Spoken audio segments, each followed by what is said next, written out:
अस्सलाम वालेकुम। आज मैं हाज़िर हूँ एक नए टॉपिक के साथ जिसका नाम है डार्टोज मसल। मैंने पिछले लेक्चर में आप लोगों को समझाया था मेल रिप्रोडक्टिव सिस्टम में ये जो डार्टोज मसल है ये भी मेल रिप्रोडक्टिव सिस्टम का एक ही पार्ट है। चलो समझते हैं ये डार्टोज मसल है क्या।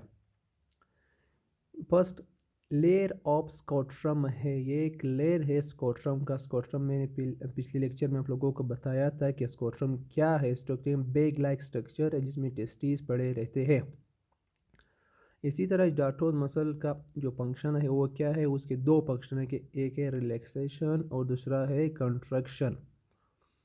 रिलैक्शन कब करता है? रिलैक्शन समर सीजन में करता है, ठीक है। जब जब टेस्टिस का जो टेम्परेचर है वो बढ़ जाता है, जो बढ़ जाता है तो जो स्कोट्रम है वो रिलैक्स हो जाता है। तो इसी तरह जो टेस्टिस है वो एब्डोमेन से दूर जाते हैं, ठीक है, जब उसका टेम्परेचर बढ़ जाता है। और जब कंट्रैक्ट कब होता है? कंट्रैक्ट विंटर सीजन में होता है।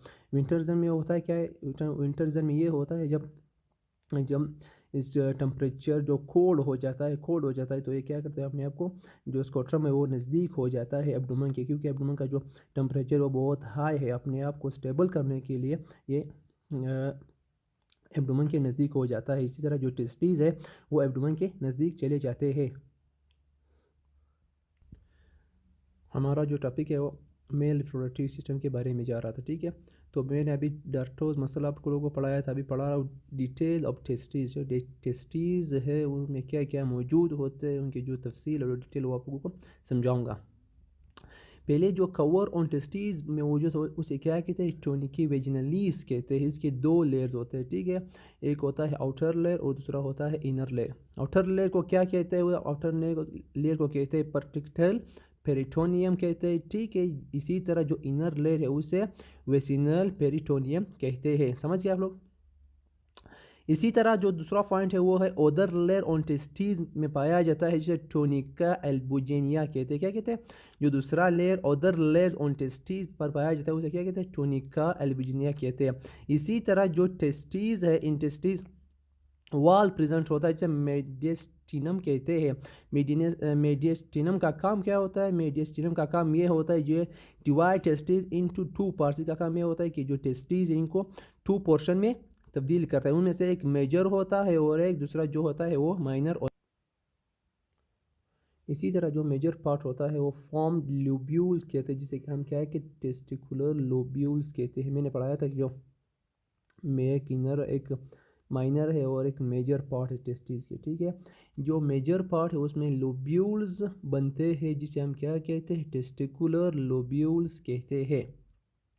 इसी तरह जो दूसरा पॉइंट है हमारे पास वो है in one testis 200 to 300 testicular lobules are present. इसी तरह जो दूसरा पॉइंट है वो ये है कि एक टेस्टिकुलर लोब्यूल्स में कि एक टेस्टीज में 200 से लेकर 300 तक टेस्टिकुलर लोब्यूल्स पाए जाते हैं। जो हमारे पास अगला पॉइंट है वो है वन टेस्टिकुलर लोब्यूल्स। जो ऑन टेस्टिकुलर लोब्यूल्स जो कवरिंग मौजूद होता है उसे क्या कहते हैं? उसे टेनुका वेस्कुलोसा कहते हैं, ठीक है। मैंने बताया था कि आप टेस्टिकुलर लोब्यूल्स के बारे में, ठीक है। जो टेस्टिकुलर लोब्यूल्स जो लेयर जो कवर मौजूद होती है उसे क्या कहते हैं? उसे टेनुका वेस्कुलोसा कहते हैं। इसी तरह जो टोनिका वेस्कुलोसा है ये प्रेजेंट थ्री इन इसमें तीन और चीज़ें मौजूद है, ठीक है।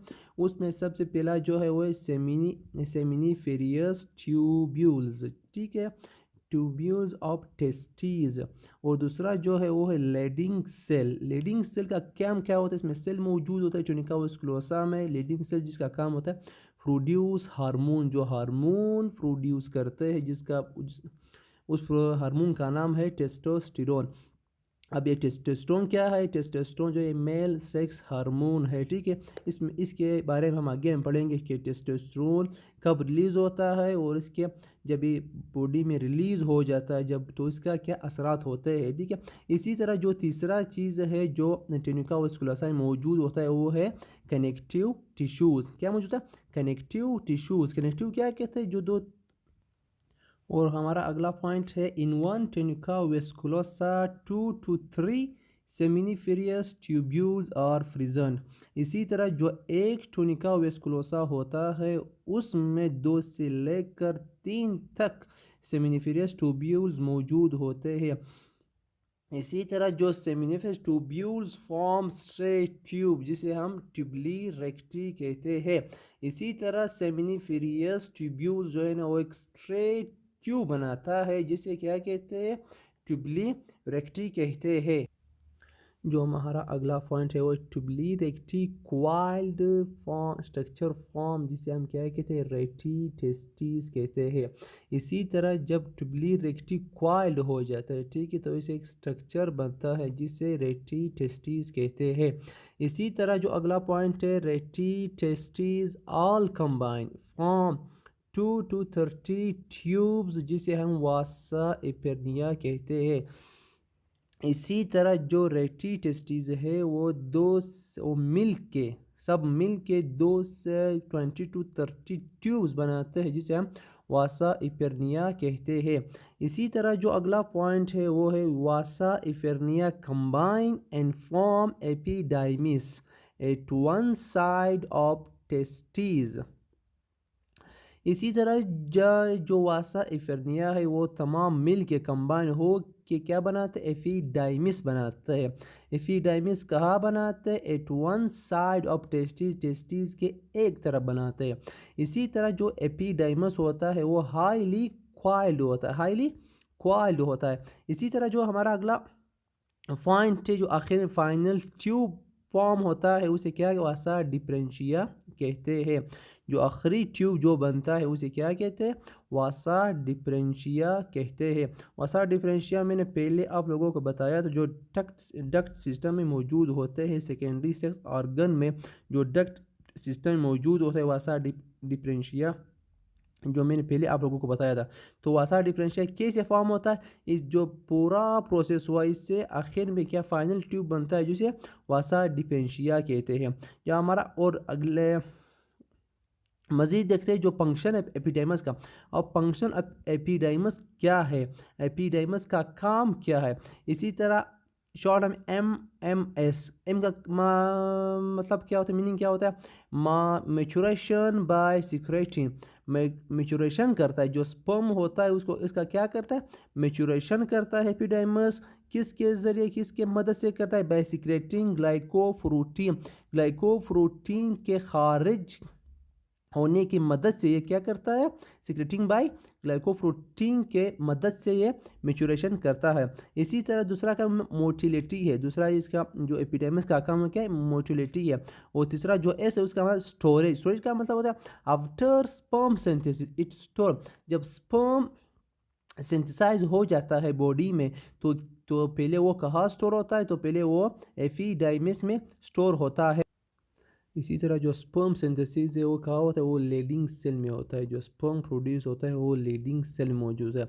लीडिंग सेल के बाद वो कहाँ पे जाता है, ट्यूबली रेक्टी पे जाता है। फिर ट्यूबली रेक्टी से वो रेक्टी टेस्टिस में जाता है। फिर वहाँ से वासा डिफरेंशिया रेक्टी टेस्टिस के बाद वो कहाँ वासा इपेरनिया में जाता है। और फिर उसके बाद वो वासा इपेरनिया से एपिडाइमस पर और फिर एपिडाइमस में वासा डिफरेंशिया में जाता है। ठीक है, जो अगला पॉइंट है हमारा वो है vasa differentia pass through urinary bladder जिसे पुल कहते हैं। जो पुल बना होता है उसको क्या कहते हैं, एम्पूला कहते हैं। इस तरह जो वासा डिफरेंशिया है वो यूरिनरी ब्लड से हो के गुजरता है तो उसे क्या कहते हैं, एम्पूला कहते हैं।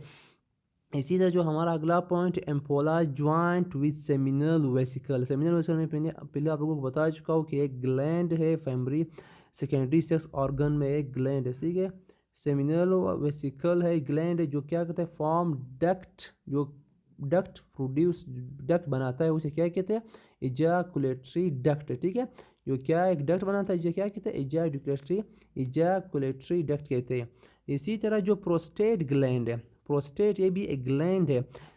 इन this ejaculatory duct join with urethra, इसमें जो एजाकुलेटरी डक्ट है वो यूरेथ्रा में मौजूद यूरेथ्रा से मिलता है, काम मिलता है वो प्रोस्टेट ग्लैंड में मिलता है। इसी तरह जो हमारा अगला पॉइंट है, sperm of both testis join in urethra. जो स्पर्म होता है, जो दोनों टेस्टिस का जो स्पर्म होता है वो कहाँ, वो यूरिथ्रा में जो स्पर्म है दोनों टेस्टिस का वो कहाँ पे मिलता है, वो यूरिथ्रा में मिलते हैं। यूरिथ्रा को हम यूरोजेनिटल ट्रैक्ट भी कहते हैं। क्यों कहते हैं, इससे it pass both urine and germ cell. क्यों कहते हैं इसे हम यूरोजेनिटल ट्रैक्ट, क्योंकि इसे यूरिन भी पास होता है और जर्म सेल भी पास होते हैं। उम्मीद करता हूँ कि आप लोगों को समझ आ गया होगा। ठीक है, इसी इसी के साथ मैं आप सबको से अल्लाह हाफिज़ कहना चाहता हूँ। अल्लाह हाफिज़।